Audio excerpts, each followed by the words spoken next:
force of nature up there, and this is from her profile. It's called The Endangered Hillbilly. There's a heaviness that hangs over the town of Whitesville, West Virginia. Like the fog from the nearby Big Cold River, it seeps through the streets, past the empty storefronts, on up the mountainside, to the rows of houses that overlook the town. It has become the invisible resident, a testament to the flight that has taken place over the years, even as the profits of the mining industry have soared. Many of the buildings on the main street are vacant, pocked by broken windows boarded up with plywood. Only a few businesses barely hold on. An auto shop, a law office, a motel. The sign for a local diner boasts hot fried bologna sandwiches, an Appalachian staple. Inside, a handful of people gather at the counter for their midday dinner. Even in the midst of the laughter that trickles out onto the street, one can hear the exhaustion. People in Whitesville are tired. Although the town is located within Boone County, the leading coal-producing county in the state, and the county with the most mountaintop removal mines, nearly 30% of residents live below the poverty line. Ever the faithless lover, coal has left much of Whitesville high and dry. This town is dying, Judy Bonds mourns in the storefront office of Coal River Mountain Watch. Growing up here in the 60s, this was a pretty booming town. My mother tells me that in the 40s it was even more booming. The more coal we mine, the poorer we get. Such candor has made the 57-year-old grandmother a controversial figure around Whitesville and beyond. Coming from just up the road in Birch Holler, Bonds is used to taking her share of knocks. Her fierce hazel eyes and commanding voice are clues that she is descended from tough stock. It's something that has sustained her as the outreach coordinator for Coal River Mountain Watch, a grassroots organization devoted to stopping mountaintop removal. I have the reputation of being a pretty angry person who speaks her mind, Bonds says. Sometimes the words don't come out right. If it's a spade, I call it a spade. That's who I am. I can't apologize for that. I lost my diplomacy a long time ago. Bonds was raised to speak her mind. The daughter of Oliver Cobb Thompson and Sarah Easton Hannah, pronounced Hanner, Bonds is so quick to point out. She is proud of her country upbringing in the Coal River Valley, where her family has lived for 10 generations. My first memories was of my father and grandfather plowing the field above my home, she recalls. I remember the smell of the rich, beautiful black earth. That's how it is in Appalachia. You are the mountain, and the mountain is you. Bonds also remembers playing with her father's mining gear and finding one of his paychecks made out for only $15. That discovery, perhaps more than any other, put a nagging doubt in her mind about ethics in the coal industry. Her father's pay was barely enough to provide for her family, she says, let alone to compensate for the risks to his life and health.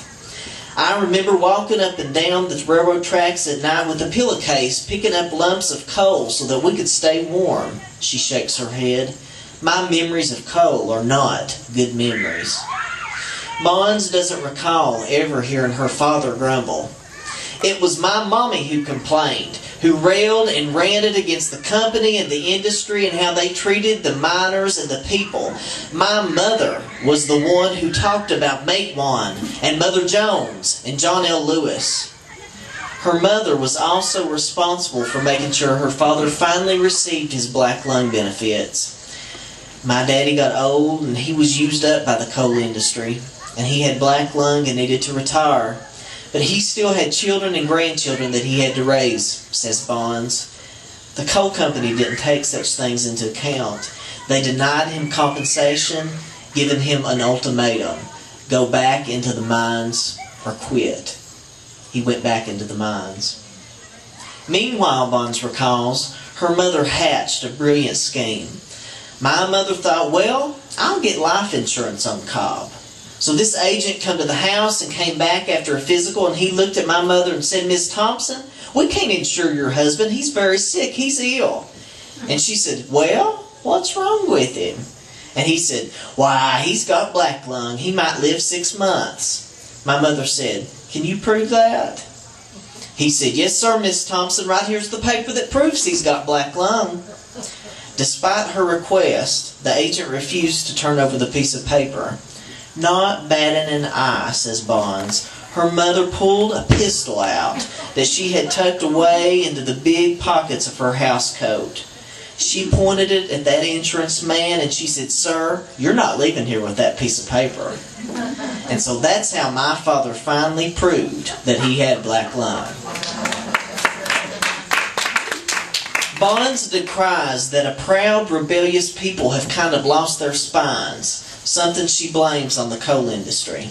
"I'm awful proud to be a hillbilly," she shouts and lets out a big grin. "I choose to call myself an Appalachian American because people need to realize that Appalachians are a distinct ethnic group." Her identity is something that Bonds always mentions in her speeches. At an anti-mountaintop removal rally at a church in Harlem in May 2007, she is filled with righteous indignation. "I never knew that America thought that I was an ignorant hillbilly until I went to Ohio when I was 6 years old and I found out that I was an ignorant hillbilly. It amazed me." Some people say if you're from a coal mining family and you speak out against coal, you're betraying your heritage. Well, I pretty much say that these modern day miners are the ones betraying their ancestors by destroying this land and who we are, Bond says with her trademark bluntness. "God made mountains and mountaineers. Greed made coal mining. I'm sorry, but that's the truth." Here she pauses and looks out the picture window at her hometown. A car sputters by every now and then. Somebody passes by on the sidewalk. She throws up her hand in acknowledgement.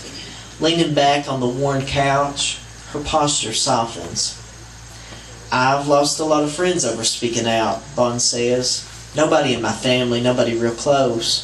I consider them people who were never my friends to begin with. My daughter bought me a stun gun for Christmas because I've been threatened a couple of times. You can't look down when somebody looks at you. You've got to look them right in the eye and keep going. It's an old company strategy. Divide and conquer. And Whitesville has been torn in two." Thank you.